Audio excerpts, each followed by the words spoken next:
Salam sehat dan sukses selalu buat semuanya. Kembali lagi kita akan melanjutkan kisah Bang Harvey. Ethan Hunt dan Travis Hunt menemui Harvey York dan menyampaikan hal penting tentang cabang ke-9 yang berada dalam masalah besar. Dia dengan terpaksa tidak memberitahunya tentang masalah di perbatasan. Agar tidak penasaran, langsung saja bersama Gameplay ini, inilah kisah Bang Harvey chapter 6765 sampai 6759. Chapter 6765. Ngomong-ngomong, ada satu hal lagi.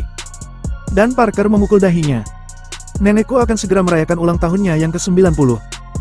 Dia teman baik guru kita. Jika kamu memiliki kesempatan untuk membantuku, bujuk guru agar dia tidak tinggal terlalu lama di Walsing. Dia harus pergi ke Grand City, mungkin dia akan mengetahui banyak hal. Sienna Wright sedikit mengangguk ketika mendengar kata-kata itu, dan berkata, "Jangan khawatir, aku akan membujuk guru tentang masalah ini. Lagi pula, bisa pergi ke Grand City selama beberapa hari, akan sangat bermanfaat bagi kondisinya." Setengah jam kemudian, dan Parker keluar dari kuil Dewa Kematian dengan tenang dan masuk ke mobil berbendera merah. Segera, mobil mulai melaju perlahan meninggalkan area Taman Nasional. Setelah memasuki jalan bebas hambatan di Walsing, wanita yang bernama Lani yang sedang bermain dengan ponselnya tersenyum dan berkata, "Dan Parker, bagaimana hasilnya? Apakah sikap Sienna Wright terhadapmu berubah?" Saat berbicara, Lani menyilangkan kakinya dan aroma samar menyebar, membuat orang ingin bergegas maju dan merobek stokingnya. Bagaimana bisa semudah itu? Dan Parker tersenyum tipis. Dia mengaku sebagai putri nomor 1 di negara H, dan dia seperti peri yang berada di langit. Hanya ada sangat sedikit pria di dunia ini yang bisa jatuh ke matanya. Jika ingin menaklukkan wanita seperti itu, aku tidak bisa melakukannya hanya dengan bertemu sekali atau 2 kali. Saat mengatakan ini, dan Parker menunjukkan kepercayaan diri yang kuat. Dengan identitas keluarga yang sama, ditambah dengan upaya besar dari kedua keluarga. Dia tidak percaya bahwa Sienna Wright akan tetap kokoh dan tidak dapat ditaklukkan oleh siapapun. Satu hal lagi, apakah kamu sudah tahu apa hubungan antara dia dan perwakilan York? Lani mengingat hal lain. Ekspresi ketidakpuasan muncul di wajah dan Parker. Dia benar-benar sangat memperhatikan Harvey York ini. Dia bahkan ingin memperkenalkannya kepada guruku.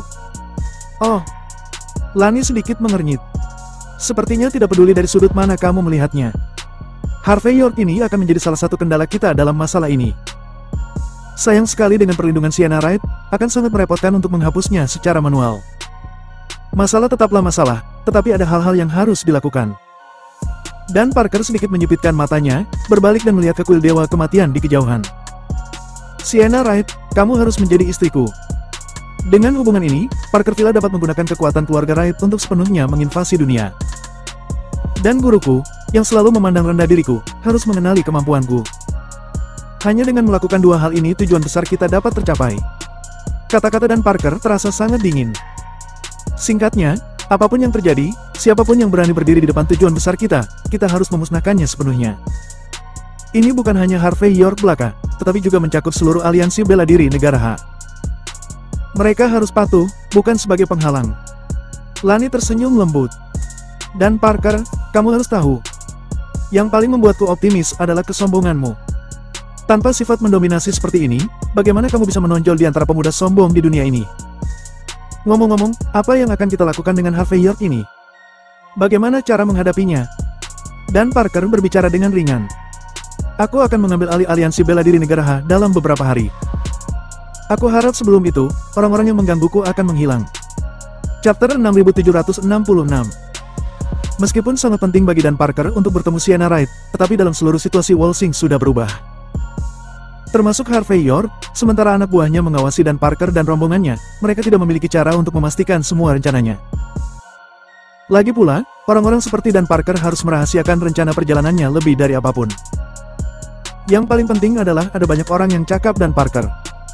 Bahkan saat Joris Zabel mengerahkan semua energi Sky Corporation, dia tidak dapat mengetahui semuanya dengan jelas dalam waktu singkat. Setelah melaporkan hal-hal ini kepada Harvey York mengalokasikan sejumlah uang lagi kepada Joris Zabel, dan memintanya mencari cara untuk merekrut beberapa master seni bela diri lagi. Lagi pula, orang-orang di bawah Joris Zabel tampaknya agak tidak mencukupi untuk menangani masalah ini lagi. Beberapa hari berikutnya suasananya tenang, dan sepertinya tidak ada hal besar yang terjadi di Walsing. Tapi suatu pagi, seseorang berseragam militer muncul di gerbang halaman Harvey York. Itu adalah Ethan Hunt, Dewa Perangkap Pedang. Dia bergegas ke Wolsing dari Southlight untuk berpartisipasi dalam laporan tahunan Kementerian Perang. Dia sangat senang bertemu satu sama lain. Hanya saja Ethan Hun tidak mengatakan omong kosong lainnya, tetapi langsung berkata ke intinya. Tuan Muda York, aku mendengar bahwa kamu memiliki konflik dengan Parkerville. Harvey York menuangkan secangkir teh untuk Ethan Hun, lalu berkata dengan senyum tipis. Tidak ada satu atau dua tempat suci seni bela diri yang tidak dapat aku injak. Apa? Apakah kamu masih peduli dengan hal kecil ini? Ethan Hun tertawa dan berkata, Tuan Muda York, ini bukan masalah kecil.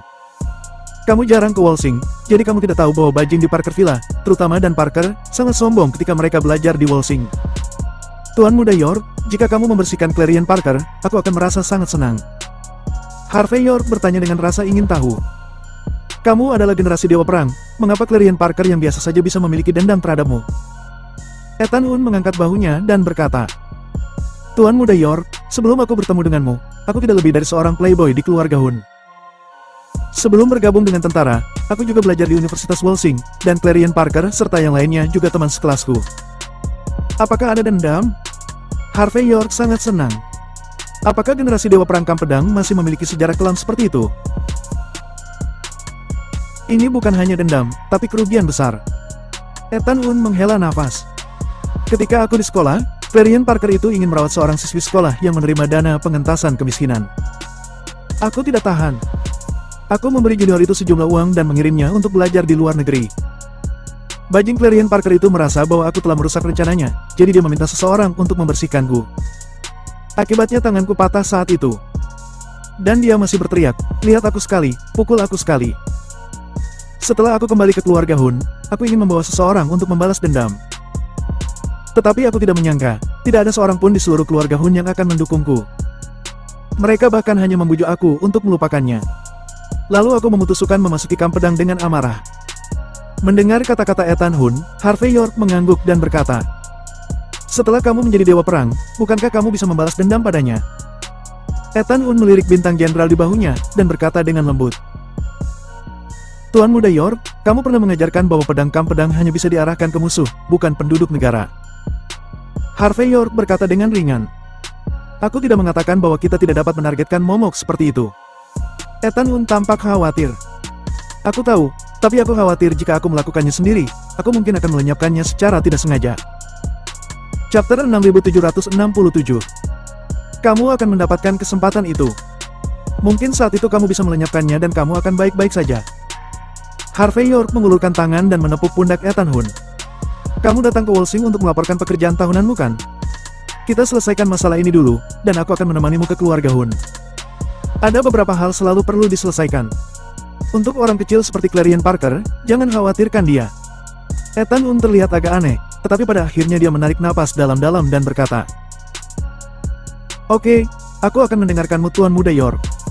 Setelah aku pergi ke Kementerian Perang untuk melaporkan tugasku, aku akan datang untuk membantumu. Ngomong-ngomong, ada hal lain yang sangat merepotkan dan kamu mungkin belum mengetahuinya. Ethan Hun tiba-tiba teringat hal lain. Aku mendengar bahwa salah satu sasana tinju bawah tanah cabang ke-9 keluarga Jin di Mordu, tempat Nona Mandy tinggal, terus-menerus ditantang oleh seseorang. Stadion tinju bawah tanah ini terletak di pinggiran Wolsing. Itu seharusnya menjadi salah satu sumber modal terbesar dari cabang ke-9 di Wolsing. Namun, dalam beberapa hari terakhir, arena tinju bawah tanah ini telah ditantang satu demi satu. Kabarnya telah kalah puluhan kali berturut-turut, dan kerugiannya sangat besar. Jika ini terus berlanjut, cabang ke-9 keluarga Jin bisa bangkrut. Harvey York sedikit mengernyit. Sasana tinju bawah tanah. Mengapa Mandy terlibat dalam hal-hal ini?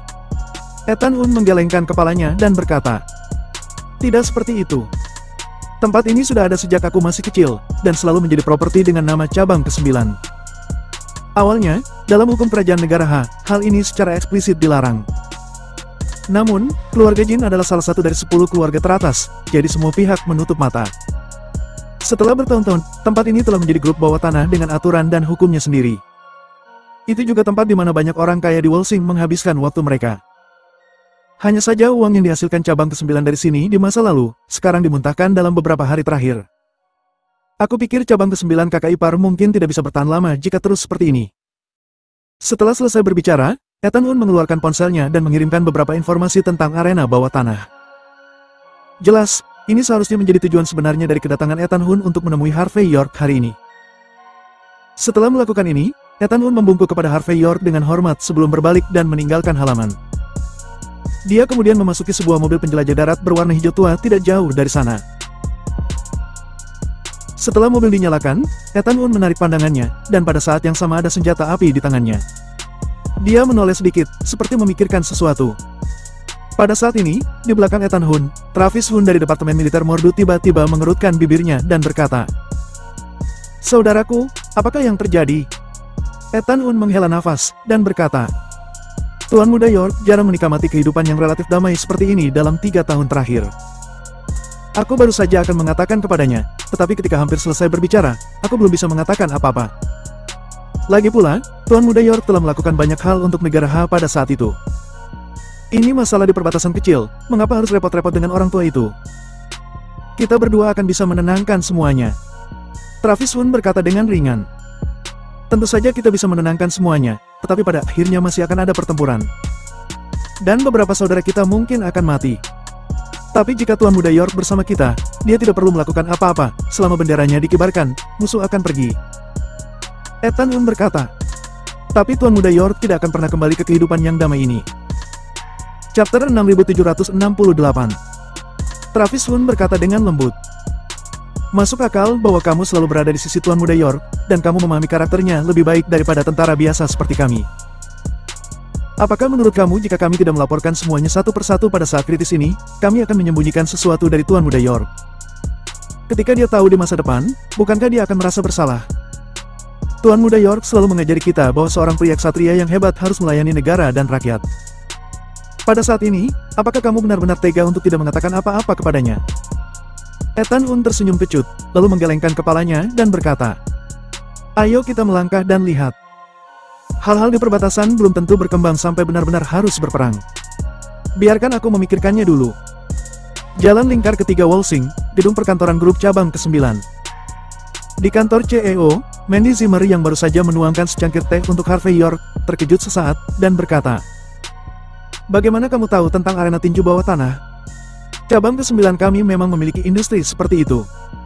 Industri ini berada di area abu-abu, dan tidak cocok untuk diangkat ke atas meja. Karena, tempat ini tidak hanya memunculkan banyak master seni bela diri, tetapi juga melatih banyak pengawal untuk keluarga Jin. Jadi, selama bertahun-tahun, tempat ini beroperasi secara normal. Kecuali hari libur penting, akan ada 10 duel di arena tinju bawah tanah ini setiap hari.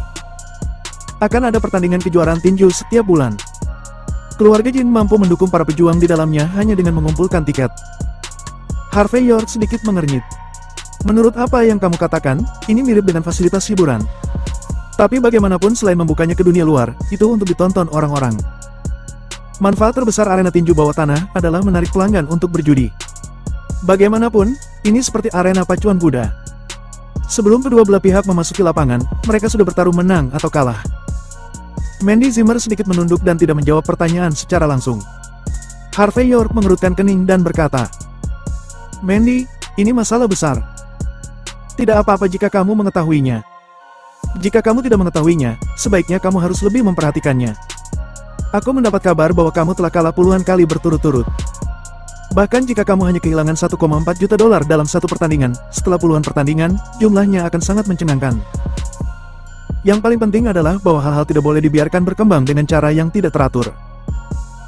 Mandy Zimmer memalingkan wajahnya dan setelah beberapa saat dia berkata, "Aku tahu tentang ini. Di arena tinju bawah tanah, tipu muslihat terbesar selalu adalah pertaruhan.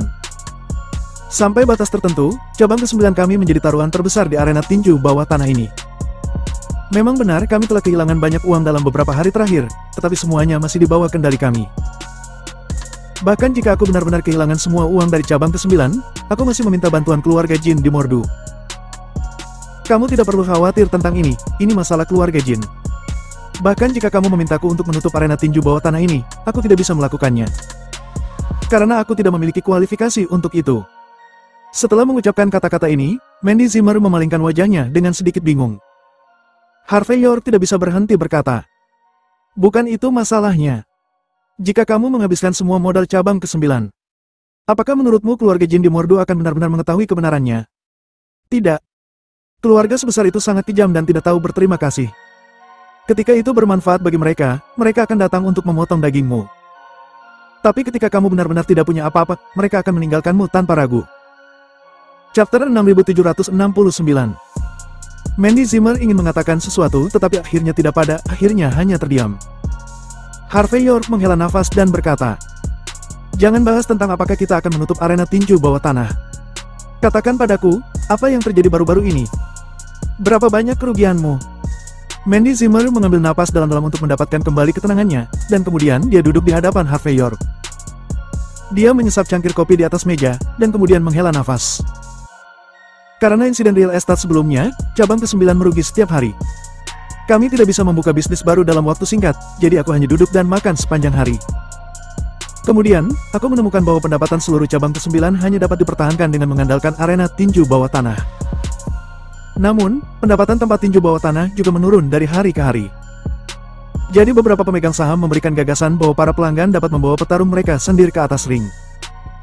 Dalam hal ini menjadi konfrontasi langsung antara nasabah dan bankir. Beberapa hari yang lalu, sekelompok tamu datang. Mereka membawa 8 master ke arena, dan mereka ingin berjudi di ring tinju. Mereka ingin bertaruh $7 juta per game. Awalnya aku tidak ingin setuju, tetapi karena situasi yang bergejolak, aku terpaksa setuju. Awalnya, kami memenangkan beberapa pertandingan, tetapi dia tampaknya sedih karena kalah. Mereka lalu menawarkan untuk menaikkan taruhan menjadi $14 juta. Setelah kami mendapatkan beberapa kemenangan lagi, kami akhirnya menerima serangkaian kekalahan.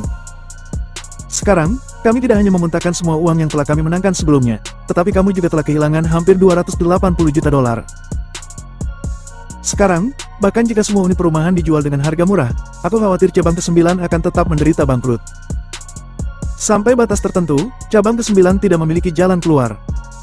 Kecuali jika kami terus bermain, maka masih ada kesempatan untuk kembali. Berhenti sekarang berarti harus kehilangan segalanya. Mandy Zimmer menghela nafas lagi dan lagi, dengan ketidakberdayaan di matanya. Dia mengklaim bahwa sejak dia menguasai cabang ke-9, dia telah melakukan banyak hal untuk kemakmuran cabang ke-9.